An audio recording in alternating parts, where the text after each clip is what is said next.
Father Joe, I just want to give our viewers a sense of some of the risks that you guys are taking along this route. My understanding is someone was almost struck by a car. Yeah, there was. Actually, it's pretty intense. So there's, we have five riders. We ride in a straight line to try and take up as much room as possible. Mm-hmm. We have on white shirts, but at the same time, we're driving on roads that the cars are driving in excess of 65 and 70 miles an hour. We've been on a few roads in Georgia and in South Carolina where the Georgia forestry or these big trucks with trees are hanging off of them, mm-hmm. and they go by you at 65, 70 miles an hour. It's pretty scary. And as you said, one of our guys, his hand was actually struck by the mirror of one of the vehicles.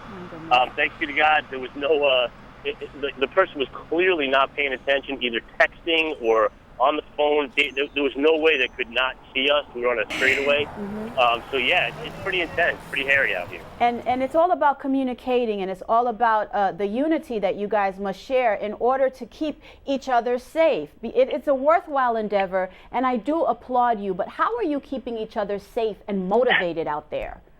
Yeah, so what we do is we kind of ride in a pack where we switch who's in the front and who's in the back. And the person in the back, their responsibility is to just kind of look back over their shoulder every couple of seconds and call out a car or a truck, and the same thing up front. It's just, or a hole that gets there.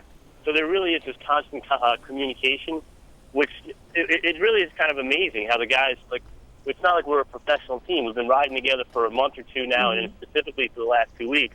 So we're kind of a well-oiled machine, but we're especially, like you said, so much more conscious of the vehicles that are coming around because for whatever reason, you got crazy Memorial Day weekend. Yes. And people just aren't paying attention. Having said all that, Father Joe, what has been the most difficult part of this journey? First, before even there, how far along are you? Let's get some logistics first.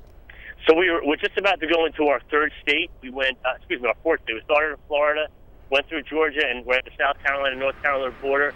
We're probably in excess of 400 miles, so we're not quite at the halfway point. Okay. But we're getting there. We've had 3 80-mile days in a row. Today's a shorter than 40-mile day.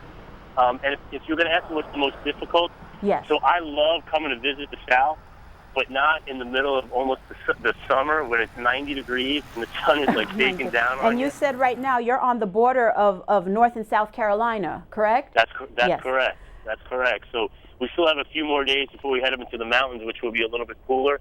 But today it's probably about 90 degrees. It's like midday, and so we're constantly hydrating. And at this point, we pulled over for a couple minutes just to speak with you all and Sure. take a little bit of a break because our legs are killing us a little bit. Father Joe, talk to me about faith here. Talk to me about resilience. What's keeping you guys going? Well, to be honest with you, I look at we have 3 seminarians. They're all in their 20s. They're vibrant and alive. You got Father Mark and I, who are a little bit older in our 40s. Mm-hmm. So there's a little bit of that sense of, they're looking to us from the standpoint of a little bit of wisdom and guidance and protection, and we're looking for them to kind of motivate us to get us over the hump, especially when we get in those long days. And so it really kind of works well. I think there's a joy and a passion that the young guys have that we all kind of desire. Mm-hmm. So like, hey, we're not giving up on that tough hill or that long hike. Okay. So maybe there's a little bit of pride in there, but that's okay. That's okay. Whatever keeps you moving. That's exactly right. And the vocations promotions, Father Joe, how is that going? What's the feedback you've been getting?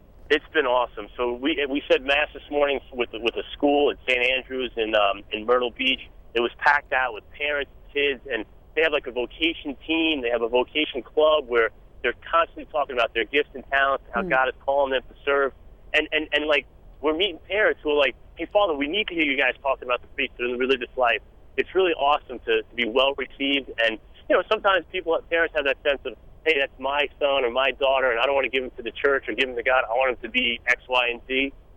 Really what's been great going through these communities is there's been this really overwhelming response and understanding of our responsibility to offer our loved ones with their gifts and talents to serve the church. And so it's been great. I mean, South Carolina, Georgia, and South Florida all had really great programs going on, and we just entered into them. I think that's wonderful. And you're headed where to now, Father Joe? What's the next stop?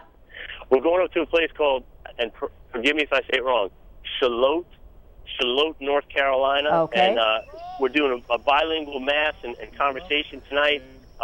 So Stephen Diaz and myself are able to speak Spanish. Stephen speaks a lot better than I do. With a name like Fitzgerald, I was not like the Irish Spanish, you know, but we look forward to kind of being with them and again, talking about this biking for vocations and just encouraging. It's been going great. All right, understood. You inspire us. We are praying for you. Thank you so much. Come back to Brooklyn soon. We'll be there soon. God bless and keep praying. Pray for vocations. We got you. Bye-bye. All right. Bye-bye.